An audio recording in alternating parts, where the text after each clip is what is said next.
Thank you, Presiding Officer. We've heard a lot of politicians' opinions about Scotland's railways. Let's hear from one or two other people.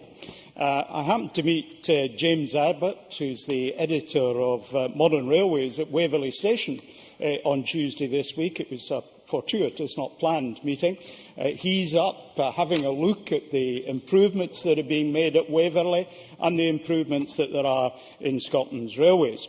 Rail magazine, about 4 years ago, published a beautifully drawn cartoon of a train in ScotRail livery with the logo ScotRail England, because they thought that if in England the rail services got a little bit of the respect, investment and treatment that they got in Scotland, that would do extremely well south of the border.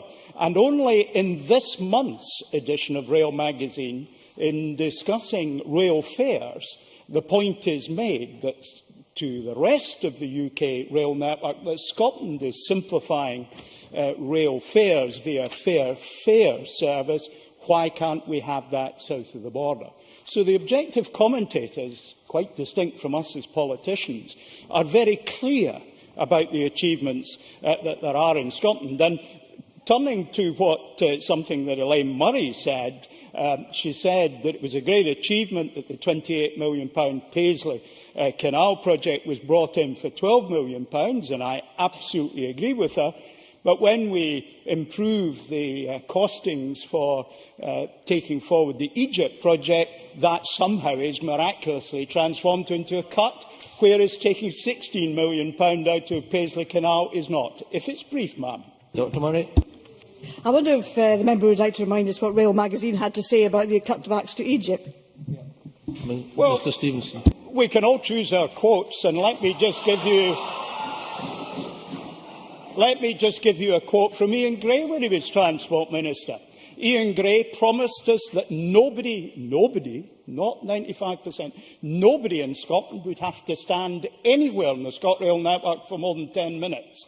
I don't think that's either possible, practical, but it was one of these promises that the Labour Party made, which I've yet to see the faintest glimmer of delivery. Now, Tavish Scott quite reasonably focused on journey times. And I think it's a good point to focus on, because I think we'll all recognise and share the understanding that there is a tension between how many stops you make in a journey and the journey times. And that's why it's a little invidious to compare journey times between Edinburgh and Aberdeen and Edinburgh and Newcastle. Similar distance, but very different stopping patterns. But in the case of Tavish Scott, he's talking about journey times to Aberdeen and quoting averages. Now, they may well be correct, but they conceal something very important. If we're to look at the median times, what actually has happened is there are more trains, more of them stop in Fife, but most of the ones from Aberdeen to Edinburgh stop hardly at all in Fife. So, therefore, the availability to people in Aberdeen of faster journeys to Edinburgh has substantially increased compared to where it was before, while simultaneously we have additional stops in Fife that increase access to rail. I can see Mr Scott wishes to come in.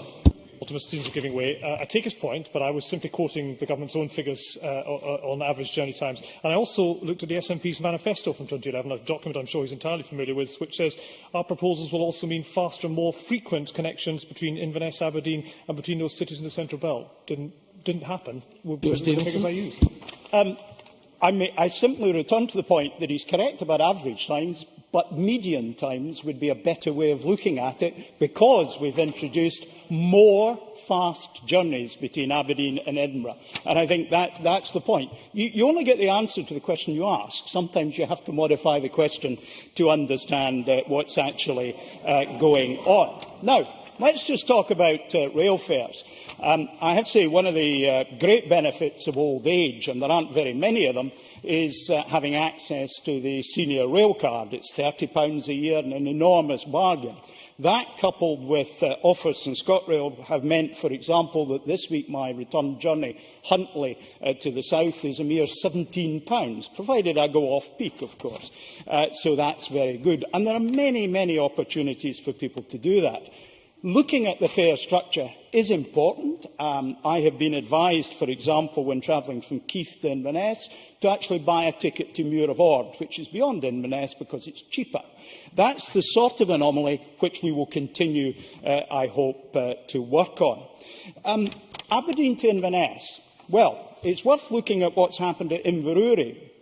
Great proportion of the trains that previously stopped at Dice now continue to Inverurie. We're now actually paying the penalty for success because it's driven patronage up at Inverurie. We now have the longest operational train anywhere in the ScotRail network, a 7-carriage train running between Aberdeen and Inverness. That's a part of the network that is important to my constituents and to others, but it's a part which is in. I'm now out of time, sorry. And let me just finally congratulate the Scottish Government on the introduction of Wi-Fi. I personally am finding it highly useful. I see in my daily commute dozens of people each carriage using the Wi-Fi. You should be closing Congratulate now, everything the Minister and the Government have done. Presiding Officer.